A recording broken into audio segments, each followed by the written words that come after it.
So my talk is hypochondria, problematically high awareness of possible medical symptoms in your body.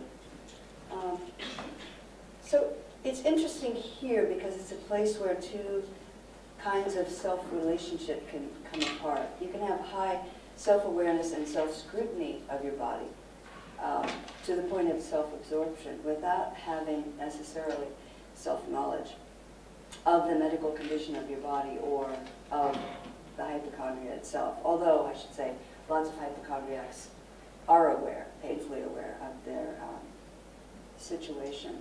So this condition has been renamed recently, and I'm going to talk about that later.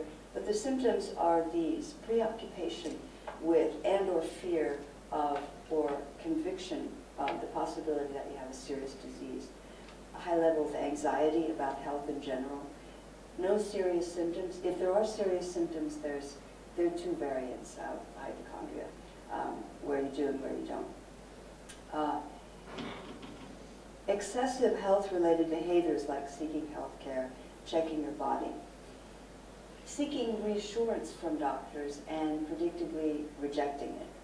That's a distinctive trait. And it needs to have lasted a long time, a significant amount of time to be considered a problem. So this is the medical understanding now of what it is. What it isn't malingering. It isn't deliberately faking symptoms to gain illness. It's a very genuine, sincere feeling that you have a problem. It isn't somatization, where mental problems express themselves in the body. It's the other way around, where the mind is interpreting the body. That can secondarily lead to intensification of the hypochondria, but that's the primary thing is the interpretation. So hypochondriacs seek medical care and reject one doctor's negative conclusion to get another. Excessively. And so it's a problem, a significant burden on the healthcare system, particularly on GPs, who are the first line of reception for health concerns. Some estimates say that between 25 and 50% of visits to GPs are from what I call now the worried well. Hypochondria is also a diagnosis, recently under new terminology that I'll talk about. And that allows a doctor to classify the case and hopefully refer it elsewhere. In the DSM until 1968, there was no category of hypochondria. So it isn't a trivial thing to have this available as a diagnosis and as a tool. I'd say, but wait a minute. Part of the characterization of what hypochondria is that it's excessive. And isn't that unfair? How can you know ahead of time what's excessive? If you do have a serious condition, self-scrutiny is appropriate, isn't it? Here are these tombstones. I don't know if you can see what it says, bastards. Just because you're hypochondriac doesn't mean you're not sick. So let's describe this in a neutral way. Instead of excessive, we'll say that when the doctor thinks it's hypochondria, there's a disagreement between the doctor and the patient about whether a serious condition is present or could be present. Now, there's been a good deal of empirical psychology now on hypochondria to identify the causes, and some of them are the following. Amplification is when one has a tendency to feel negative sensations more intensely than the average person would. So the experienced symptoms are actually worse than the average person would have or would think they should be. Neuroticism is a complex phenomenon, but one chief part of it is anxiety. Catastrophic misinterpretation of symptoms refers to a tendency to infer the worst scenario as an explanation of the symptoms that you have. So if you wake up with a sore throat, rather than wonder if you talked too much the day before, or the room was dry, or if you're getting cold, you immediately consider the possibility of throat cancer. So that's a tendency to catastrophic misinterpretation, or CM. Intolerance of uncertainty and fear of the unknown, these are quantified properties that are studied by psychologists. Those also increase the chances of hypochondria. Hypochondriacal worry can also cause more hypochondria by a kind of spiral because it goes via amplification. So worrying that you have throat cancer can genuinely make it hurt more. It's hurting more, can make you more concerned that it is throat cancer. But interestingly, self-knowledge plays another kind of role here. It's recently been discovered that a person's beliefs about thinking affect his chances of hypochondria. So if you think that worrying about symptoms is advantageous for preventing illness, or you think you can't stop worrying until you get a diagnosis or you're certain you have no disease, then you're more likely to become hypochondriacal. Not only that, if you do have a tendency to catastrophic misinterpretation, that won't lead to hypochondria unless you have these meta-beliefs about the efficacy and need of worrying and thinking. So some people would be suffering from hypochondria regardless of the situation, but there are conditions today that enable it and make it more likely for everyone. Some of these are informed consent, free healthcare, success of medical science, and the facts of life. So after appalling research by the Nazi on human subjects, the Nuremberg Code imposed serious standards to prevent harm to research subjects. There were experiments in the UK and the US simultaneously and subsequently to that, that they didn't involve literal torture, but they were really quite bad. They also didn't involve consent. So the UK and the US at least started passing laws about informed consent, making it illegal to perform anything on a research subject unless they understood what was going to happen and they freely agreed to it. So that was research sensibility. The sensibility for clinical decisions in the US at least came about beginning in around 1957 when there was a landmark case that's still referred to as a precedent. And in the 1960s, of course, we had this other phenomenon of wanting to overthrow authoritarian institutions. And that affected medical culture as well as a lot of other things. So,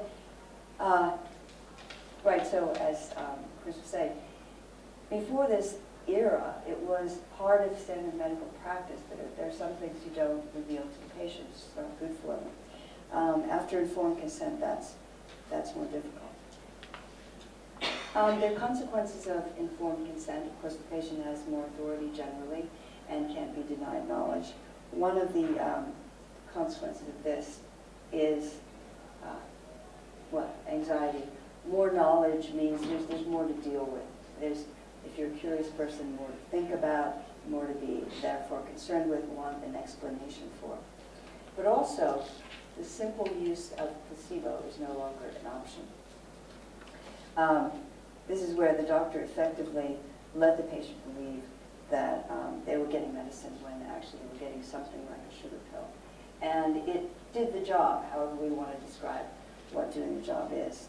Now, as I said, the official diagnosis on hypochondria as something you could describe to a patient first appears in the second edition of the Diagnostic and Statistical Manual in 1968. And I haven't seen anyone talk about this, but I'm going to take a flying leap and suggest that this is not a coincidence, that perhaps it's not that there are more hypochondriacs, so we need a diagnosis, but that perhaps hypochondriacs were dealt with frequently with placebo, but now that you can't do that, you need to have some other way of handling it, and having a diagnosis allows you to suggest other kinds of care. Okay. Another factor is surely free health care. So free health care for sick people is progress. But if there's no cost to going to the doctor, then that's one less disincentive for those who are not sick. A less obvious factor is the success of medical science and the picture that we have of how the body works, which manifest symptoms are caused by subvisible processes. So early potent stages of disease processes could be there at any time in a hidden way. And there's been, so that's a picture, there's been amazing success of medical science in detecting these invisible early stages of disease. So this holds out the promise that a disease underlying your symptom might be detectable somehow or other, even if it's not visible. And eventually, surely, all of it will be detectable. So there's this great hope and faith in science. Now, add to this some obvious facts of life. Mortality, at some point you're going to die. Okay.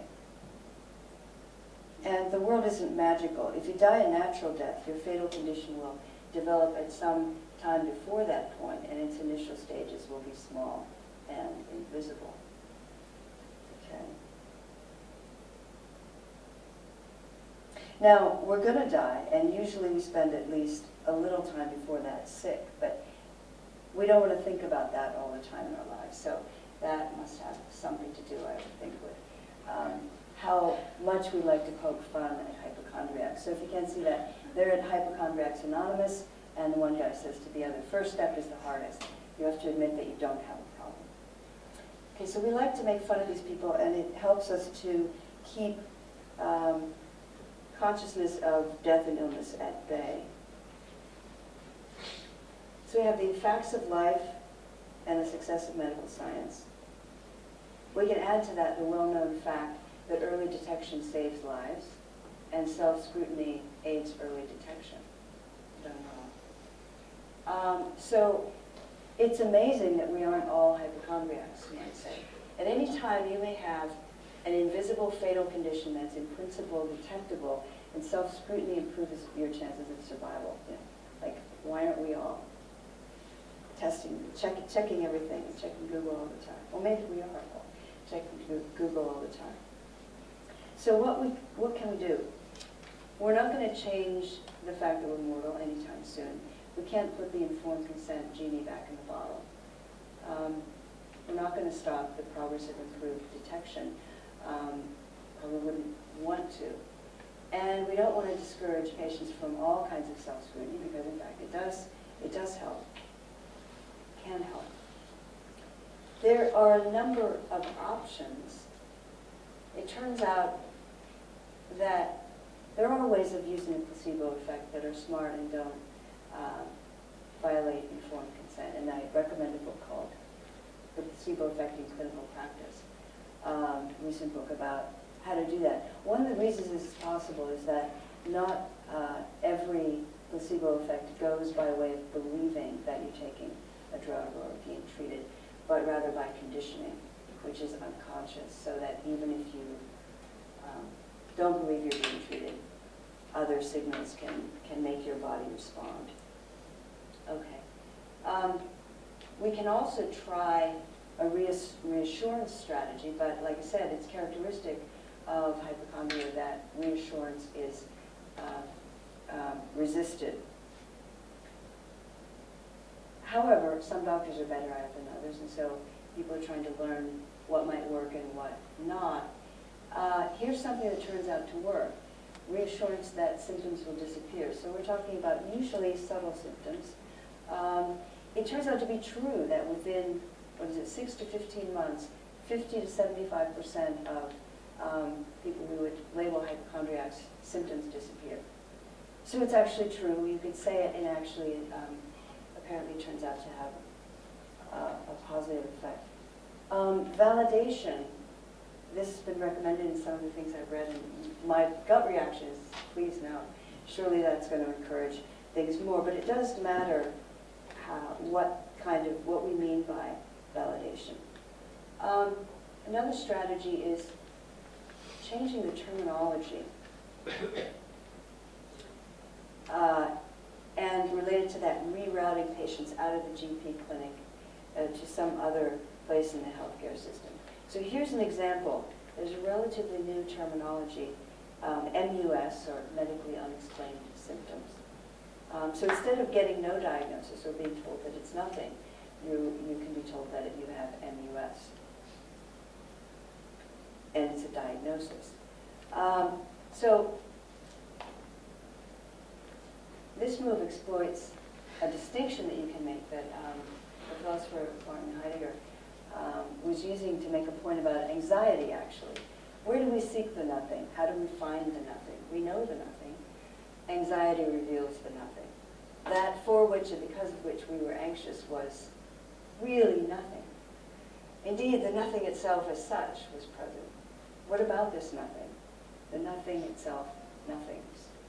Okay, so some of my favorite philosophers complained about this very odd use of language, but leaving that to one side, there is a distinction there that he's using, and that is related to the distinction here.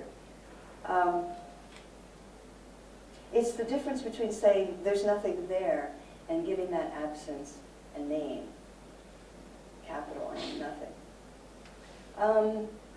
Well, it's clever, but to me this is weaselly. But apparently the terminological change makes a difference to patients. Some hypochondriacs are reassured by this, and it's because, they say because, it's a diagnosis at least. And this could be related to the meta belief that they tend to have, that I can't stop thinking about it until I have a diagnosis or a certainty. This kind of form of thing that we're calling diagnosis works for some people. But there's also another side to this MUS terminology. Taking it literally, it acknowledges the possibility that there's an underlying cause that's just not identified by current science. So it doesn't say medically unexplainable. It says medically unexplained, which is referring to current science. And that's true.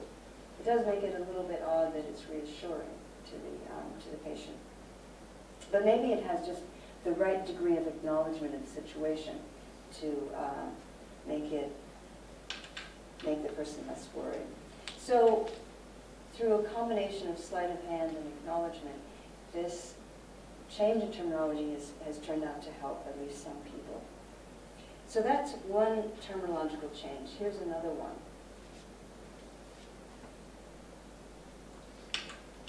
It would help GPs a bit if the overworried patient could be rerouted somewhere else, and the natural place to send the patient is to a psychiatrist.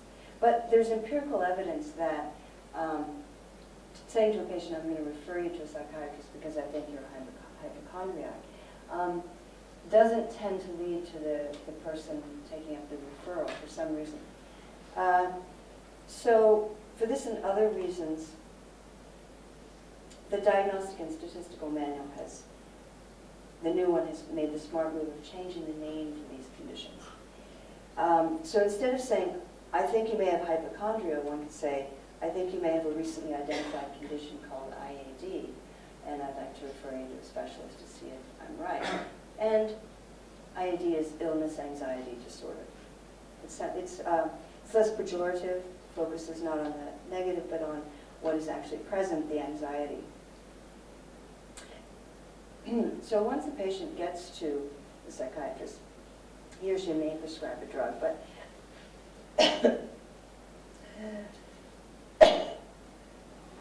another common approach is cognitive behavioral therapy.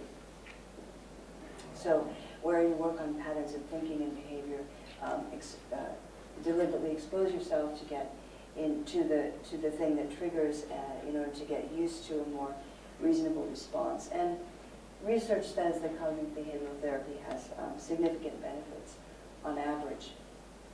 Now, I'm going to propose two things that I haven't seen in literature, and one is a kind of straight talk about uncertainty, and the other is what I call self-recalibration.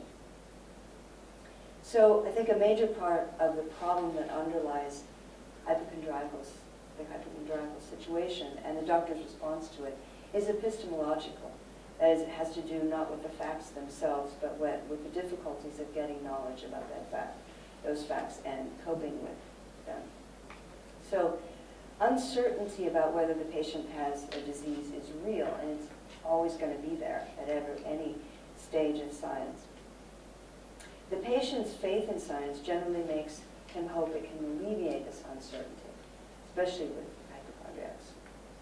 When a particular set of exams and tests fails to find a problem, the general faith remains, and so the cycle goes on, and another visit perhaps to another doctor is undertaken. The cycle can continue if no disease is found, because there's no amount of evidence that's going to rule out all possibility of illness. Did I not put this up here? Now, I say that this is a problem for both the patient and the doctor. And one reason is that the doctor has long since gotten used to the uncertainty as part of becoming a practitioner, has had to learn how to live with it and make decisions with high stakes for other people under these conditions on a regular basis. So it's not surprising, I think, that a doctor might be annoyed by someone who can't get on with life because of the logical possibility that they have a disease. And so I want to suggest a straight talk strategy, at least for some cases. The key to the strategy is acknowledging the uncertainty, not in just a subtle way, but a very explicit way. So this is like the MUS strategy, but without the weaseling around. The approach does take the risk of feeding the patient's worry further, because it's acknowledging the thing that's making them worry. But hang on for the full story.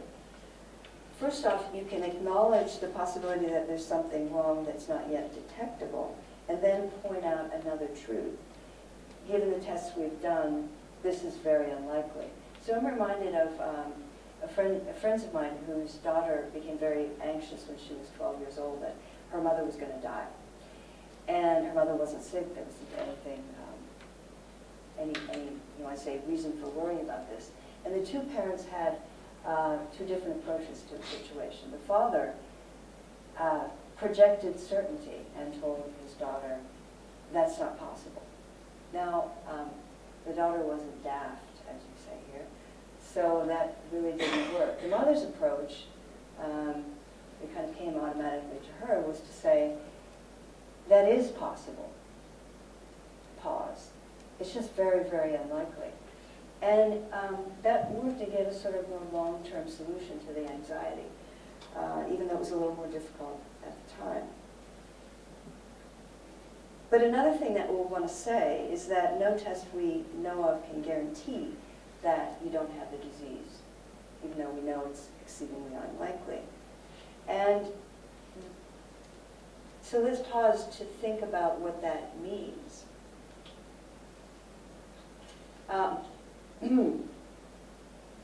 No test that we know of can remove the uncertainty that there's no disease, or even reduce it below what it is now without introducing lots of false positives.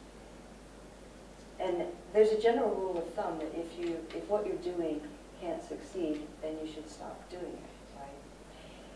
So if it's clear that there's no further test that can eliminate the uncertainty or reduce it below what it is, then we should stop doing the testing. What I'm suggesting is that we should explain this to patients. The patient, you can say, further testing can't possibly give you the certainty that you want, so we're not going to do more testing. Yeah. So this strategy appeals to the patient's rationality, so it's respectful.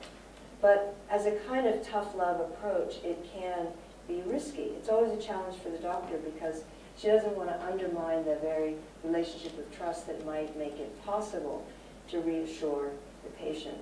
And of course, there are some patients who would take the admission of uncertainty as undermining the credibility of the doctor. And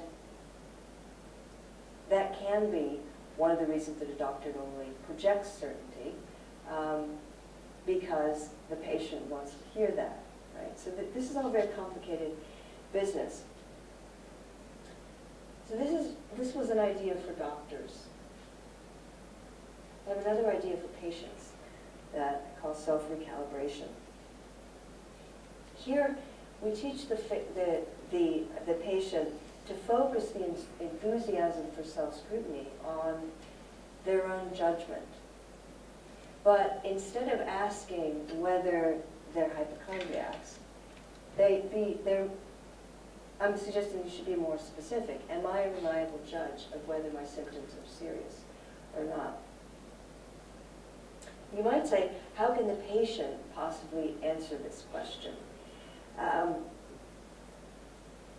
And nowadays, the answer can't simply be no, because we have a lot of that the patient isn't reliable as a judge of whether the symptoms are serious, because lots of patients really are well informed, and maybe even before that age. Lots of people have known when it's a good idea to go to the doctor and when not. So the answer isn't just obviously no. There is, I think, a way for a patient to go about answering this question for himself, and that is to keep a record, like a meteorologist does about forecasting, to see how well you did at predicting rain. You have immediate feedback with rain. Predict rain tomorrow, you could see whether it rained or not. Keep a record of that. For determining how good you are at judging symptoms, keep a record of how often, when you were alarmed, it turned out to be an MUS and never developed into anything dreadful. So, as a model, the weather person's journal would look like this. In March, he predicted rain 5 times. In April, also 5 times. On those 10 days when he predicted rain, it turned out only 4 of them actually had rain. So from this, he should conclude, I think, that the next time he has the urge to predict rain, he maybe shouldn't announce it on the news, right? For whether you're a good judge of your symptoms, you do the record similarly. So suppose you went to the GP 5 times in March, 5 times in April, and you can guess how this is going to go. On 2 of those occasions, you had an identifiable condition. Poison ivy in the one case, migraine in the other. On all the other days, you got MUS, medically unexplained symptoms. Classification. Now, this record by itself doesn't tell you what to think, because MUS isn't like rain or not rain. It's like we don't know whether it's raining or not. Or the doctor and you don't agree about whether it's raining or not. But it's okay that that's unresolved now, because you're going to keep this journal for a while. And over time, you'll be able to verify that at least some of those MUS were not indicators of dreadful disease, because some of the symptoms will disappear. Like 50 to 75% of symptoms will disappear within 6 to 15 months. So now we have more information in the record.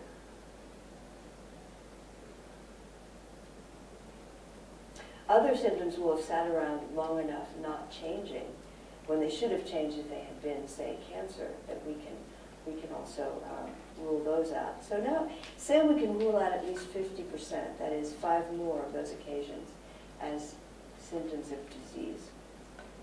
And now we have a track record that says, of the occasions when you went to the GP alarmed about symptoms, only 20% were verifiably something, and that was pretty mild.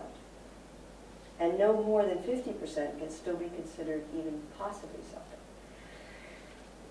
So, over time, as you go to the GP, and the more you get MUS classifications, and the more the MUS disappear over time or don't turn into something terrible, the more solid your bad track record of judging your own symptoms is going to get.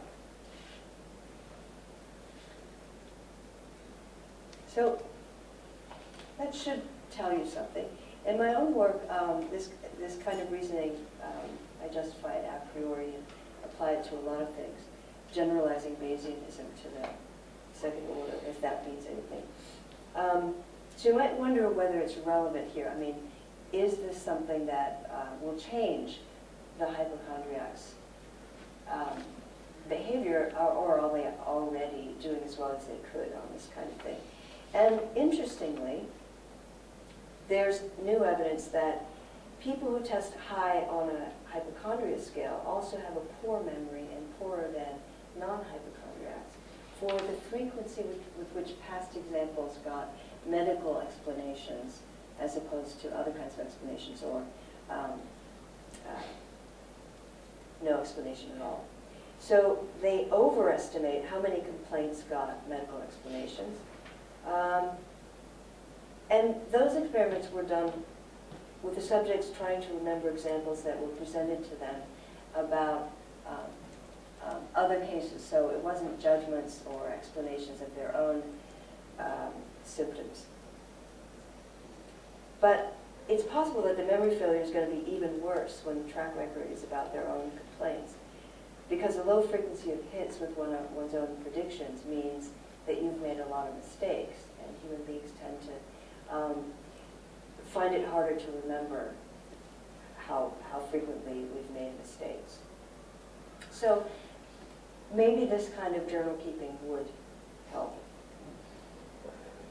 So to wrap up, since the 21st century patient has all this knowledge and autonomy, he may need to evolve to cope with them, realizing that having lots of knowledge and the evident success of medicine can lead to an excess expectation of certainty. And certainty about the lack of disease that science actually can't ever give us. And therefore it leads to the risk of illness anxiety. But if you think that there's a possibility that you're one of the worried well, you can address this by keeping a journal. You can build up a judgment about your judgment and adjust your new impulses to go to the GP accordingly. Oh, this is a case that I like. A kind of way of teaching people how to decide whether to go to the doctor worried about sepsis, very severe condition. Its initial stages are a lot like other things. So it's very difficult to diagnose before it's become hard to treat. So you can see some of these are things you might get with other conditions. This was my favorite one. One of the things to look for if you feel like you might die. Then, so I mean, if you give this to hypochondriacs, it's going to be really bad news. But apparently, this is being used now in medical context. So that's what I have for you about hypochondria. Thanks. Thank you very much. It's very interesting. When you mentioned the fear of dying, that I just automatically thought of Woody Allen's Phil Hannah assistant when he was a hypochondriac, and even when they said everything was fine, he was worried that, oh, I'm going to die anyway, and had some anxiety on top of that. But it's I have had dealings with patients with hypochondria, and one of the worst things that people have told them is that, oh, it's all in your head. And that's what they got when they saw referred to a psychiatrist. So you say that it's in my head. You say that I'm crazy or something, and to explain to them that, no, it's not. It was very difficult, and one of the things that really helped was to validate their experience, not just their judgment, their belief that they're sick, but the experience of feeling that being sick and the suffering that accompanies that. At least it was the beginning of a dialogue that would eventually help. But it is very difficult, I can say, from first-person experience. So we have time for questions. Related. Yes, I was thinking last night I was in a hypochondriac. Actually, I don't think I'm a hypochondriac. But hypochondria, you know, it is, we talked about it, it's a species, actually it's a species of melancholy historically, right, according to Hebrew theory. It's actually one of the types of melancholy, and so as such, that would be the anxiety disorder tip of it. But actually, you could think of it as a sliding scale. And at some level, I mean, and you sort of brought this up, I mean, there is a kind of realism in there, of course. I mean, anything can be wrong with any of us at any time, right? And the thing is, the uncertainty you talk about is inherent in medicine. It's real. It's absolutely real. And so I'm thinking, so for example, there's so many disorders, or whatever we want to call them. We don't have a disorder, doesn't mean anything anyway. We use it in medical terminology because for better term. But you think, you know, the things that we cannot diagnose, doesn't mean it might be real. Like, for example, conversion disorder, which is look, Well, there are she had physical- real disease, she had something that nobody's ever been able to diagnose, and often you don't have the word, you don't have the diagnostic capability or something. So I'm thinking that the sliding scale from real anxiety disorder, which or melancholy, all the way to a realistic assessment of actually, and a lack of response to the medical structures that exist, because medicine is very imperfect Yeah. art. So I just wondering, So, expect yeah, it to be science, but actually it's more an art sometimes. Yeah, the knowing when to stop. Yeah. Knowing when to stop gathering evidence is a general epistemological problem, and it's particularly difficult here because there are diseases we don't know about. Right? We tend to underestimate how much there is that we don't know, so this sense in which someone who's excessively worried is really onto something, you know. When do you stop in a given situation? I'm GP, so I see quite a lot of Can you speak up? I'm GP, so I have quite a lot of experience in this. Obviously, this term medically unexplained symptoms is useful because you are acknowledging that the person does have symptoms, first of all. Yeah. Sure. And I don't think is it working? One, two.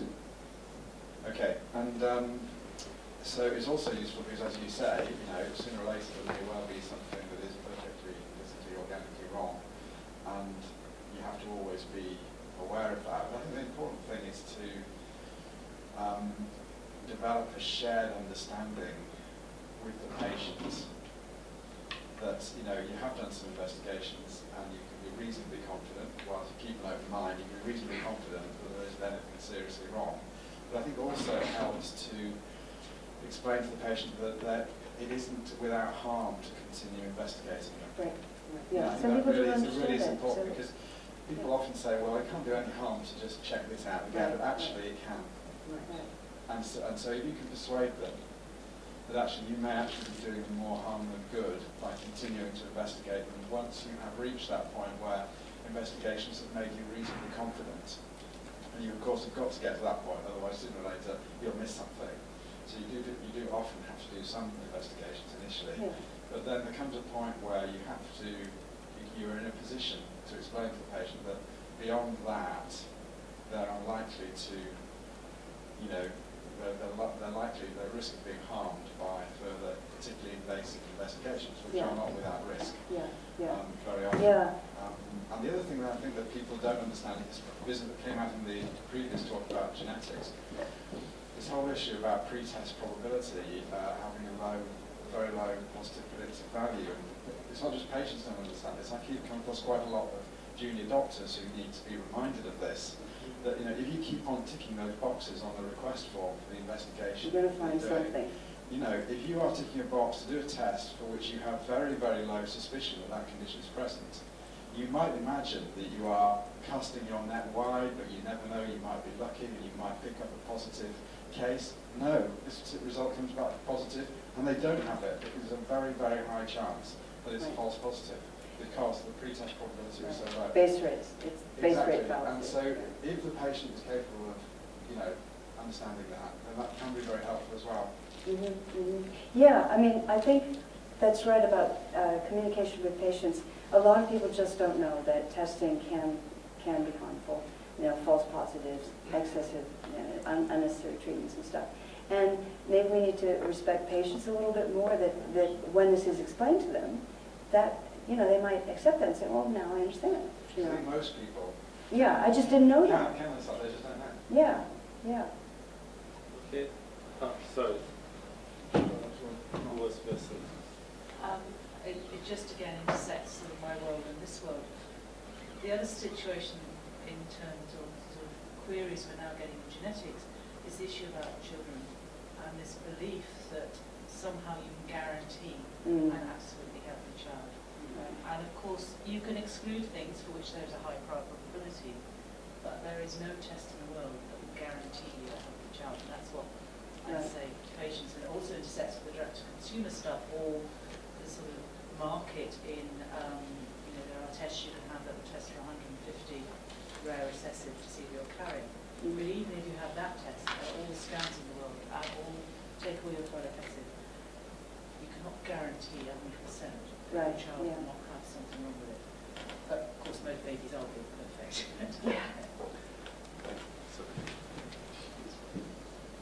I was just thinking that in some ways the interests of the medical profession and the patients aren't very well aligned, because the medical profession is having to make judgments which apply across population, whereas for the individual, the narrative of their life is the important thing.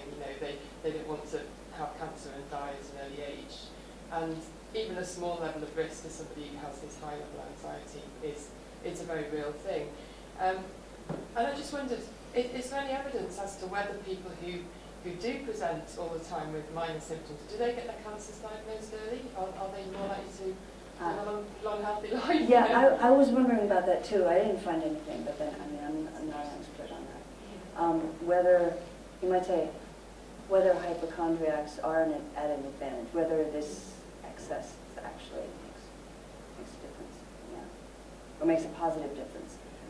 I mean, it could make a negative difference of getting the excess testing and all the things that follow from that. But yeah, I mean, I think with some, and it may have to do with amplification, with some of these people, they have a sense, sort of like a first-person authority sense that something is wrong.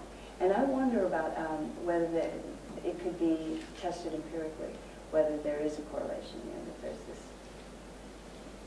I mean, often our intuitive things like that just are completely unreliable, but I'm curious. We have a couple of other questions there.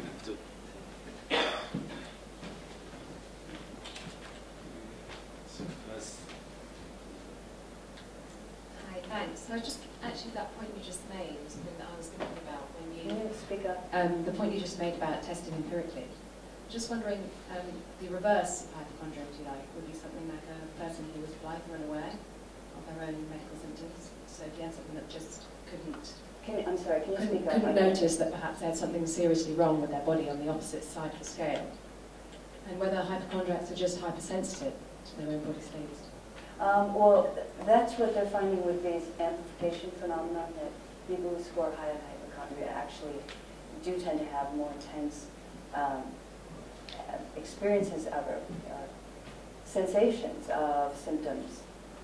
Any given symptom, they have a more intense sensation. So there is something real there. I'm sorry, I just lost the thought. You were asking about people who are sort of on the other side. Yes, on the yeah.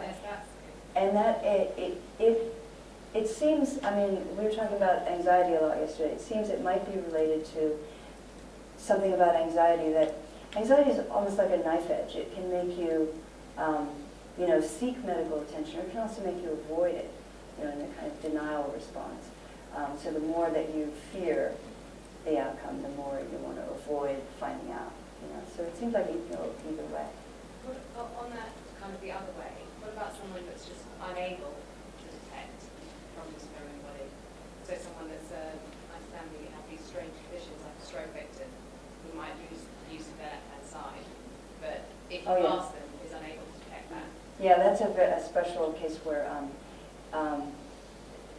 self-awareness, several different kinds of self-awareness come apart, where it's obvious and evident they can't move their left side, but they will genuinely, sincerely give you every possible explanation of why they're not moving it, that avoids the idea that they can't move it. And so you know a lot about That's anosognosia. Yeah. It's mainly because they have the damage to the parietal lobes that actually helps with detection of parts of the body, but and also the awareness of it. So they have no awareness of the illness on this side, and as you said, they come with many explanations. Some even classify it as kind of delusional idea. Actually, we have another question. Yeah, I just wanted to ask you about the effectiveness of self-recalibration. So I can imagine saying to somebody, you know, look, your track record's not been very good so far, and some of them perhaps being persuaded by that.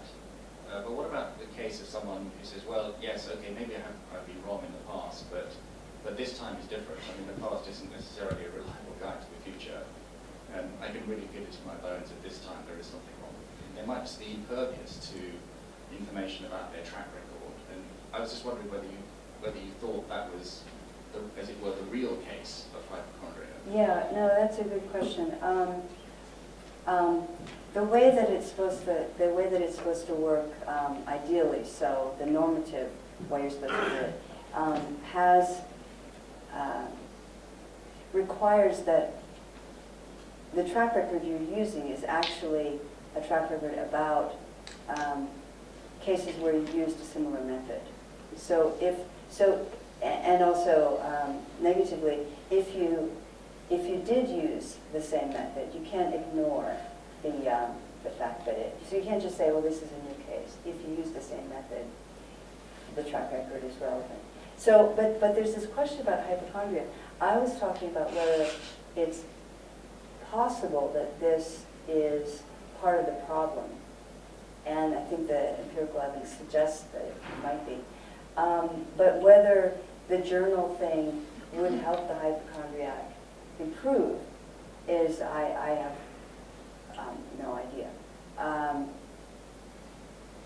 There is, so I guess the question is kind of like your stealthy vice question.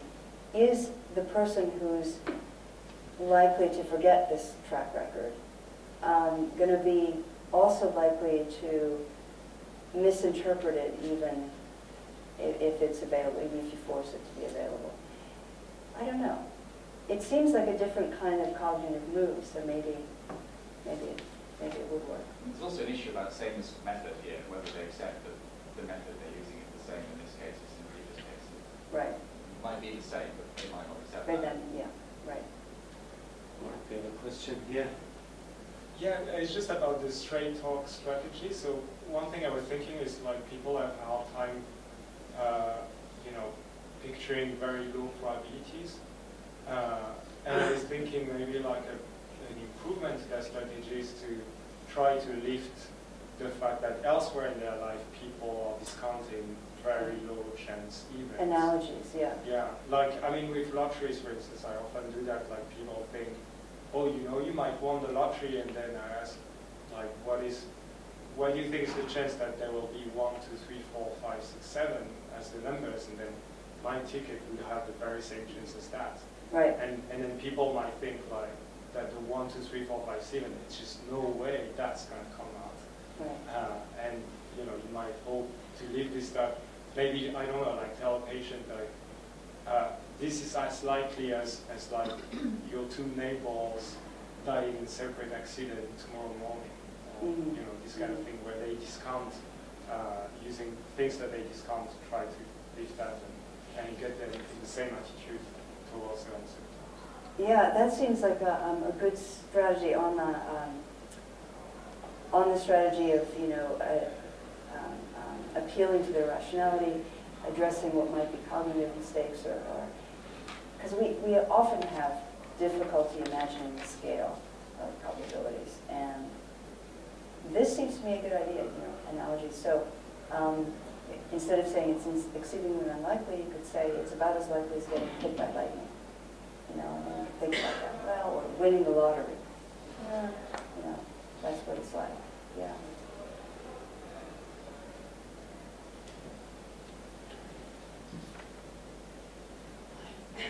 So just kind of picking up on the suggestion that the journal keeping chart. Can you speak up? I can't hear. So talking about whether the keeping a journal would make a difference Yeah. to people, and the problem of whether people are going to be just focusing on making people rational, whether that's really going to have an impact.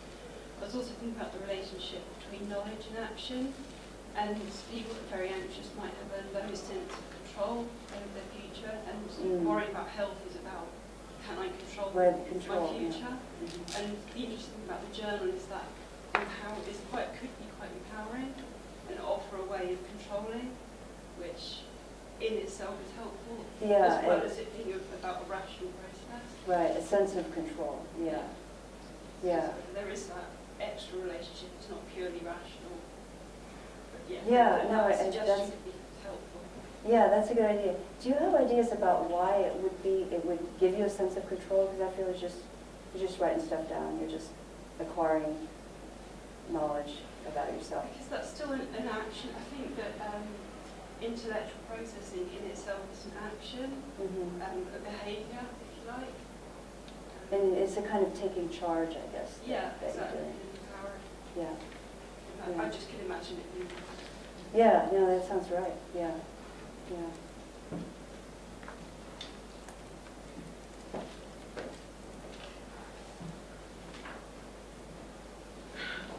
Hi, I'm a medical anthropologist and I study body sensations. And I also have... Can you say that again? What do you study? Bodily sensations. Yeah. I also have hypochondria. And my view on the journal is that I've done something very similar in the past and it's actually not worked for me. Okay. Because I've begun to question my own judgment. And that has actually stopped me from going to the doctor in circumstances where I have genuinely needed to go to the doctor. Mm-hmm. So I'm wondering what you think about that sort of scenario. Yeah. Yeah, because what you want is to not over-diagnose yourself, but also not to under-diagnose yourself, and to go to the extreme. Yeah, one of the hazards of this journal kind of thing is that you don't have a lot of data. I mean, unless you go to the GP hundreds of times a month, you know, 10 isn't a big data set. So if you conclude that from the one I had up there, that you were right that there was something wrong 20% of the time, and then the next time you take that as literally what your confidence is going to be that there's something wrong. That's too generic, you know. So this may not work just because there may not be enough data until you know, had the journal for 10 years or something. And then the specificity of the case is going to be a problem too, because even if you have lots of data, every case of symptoms is different. Even if you use the same method of sensation and so on, it's a different. But if it is exactly the same symptoms, I'll do both. You have time. Thanks. So this is just a practical question, just an empirical question. So the kind of common picture of hypochondriac is often they're worried because of the catastrophic interpretation about some very sort of deep, very fatal conditions, whether they have a brain tumor or some form of cancer or something. Practically, in relation to the journal thing, what kind of feedback are they going to get on that? Because presumably often if you turn up at the GP and say, I have a brain tumor, they say, why? And you say, well, because I felt tired this morning. You're not then going to receive a test for the brain tumor that you can enter into your diary as a false result. You're just going to be told basically to go away or be given some other minor medication. So would they be getting, I just don't know practically, are they getting the kind of feedback to show when they did wrong that they could enter into the diary? Or else are they just going to say, I went to the GP and I haven't been given anything, and I'll write that in my diary and I still haven't been given anything again and again and again, see how I'm being ignored and, you know. yeah, yeah. Well, I think they would be getting feedback because even if they disagree with the doctor who tells them, no, you don't have a brain tumor, or even gives them a test and the test says, no, you don't have a brain tumor, and they go home, and they regard it as medically unexplained as yet. If you wait long enough, and if your headache or your tiredness doesn't turn into death within 5 years of that medical treatment, you didn't have a brain tumor. So this is the kind of thing that keeping a journal really helps, because it's hard to remember things over time. It's hard to remember our mistakes. So to have it written down and to 5 years down the road say, oh, I had that alarm and I didn't die of a brain tumor, so I was wrong. To keep track of that could be really helpful. I don't know whether this helps, but just to actually explain that GPs, are expected to refer people with suspected cancer for a fast track, 2-week wait. So all of our 2-week wait referrals, of course, at the end of the year can be examined to find out what proportion of them actually had cancer. And in the previous practice that I was working at, we were really proud because our result came back at 7.5%, and we thought this is really 7.5%. So in other words, we were good at, we thought that was quite good. Anyway, we were told that this was not good enough. It should be 5%. In other words, they wanted it to be lower. In other words, what they were saying to us was that you are applying too high a filter on. You are not. Your threshold for referral is too high. In other words, you're picking up. Among the people you're referring, you have a high pickup rate. There are a lot of hypochondriacs. But it was almost like we're having an organisational hypochondriasis inflicted on us. Yeah, yeah. We were being told that we had to lower our threshold for referral to get it down to 5%, because otherwise we might be missing cases that are currently aren't being referred. Without having the information on those cases that we've missed, they couldn't know that. Right. But of course they can't measure that. Right. What they can measure is that 7.5%, and they told us it was too high. I have, there's some literature on, or some empirical evidence that doctors are feeling pressured by patients to actually prescribe medicine that's not needed, have tests that aren't really needed because of the patient's anxiety, And so maybe it is kind of institutional hypochondria. But it makes me also wonder about the placebo effect. Is it better to, for doctors to prescribe, chemically active medication that's unnecessary, or to lie to the patient and give them a sugar pill that's going to do just as well? At some point you have to ask. My colleague in Oxford, Jeremy Howitt, has done a lot of work on this. Or rather than give a deceptive placebo like that, which is considered unethical, give an open placebo. Yeah. There's a lot of evidence that actually. Right. This is one of the. This is a placebo. It is inactive. Right. You don't know how it will help you, but it does help a good proportion of people. Would you Yeah. like to have it? It will do you no harm. That's where the triggers, like the conditioning that we have about getting a pill and it helping throughout our lives, can be exploited. And another way of doing it is to be a little bit less explicit and say, I can give you this. It helps some people. We don't know how. But it helps some people. You can try it. And yeah. Right. I think that time is up. So please join me in thanking Professor Roush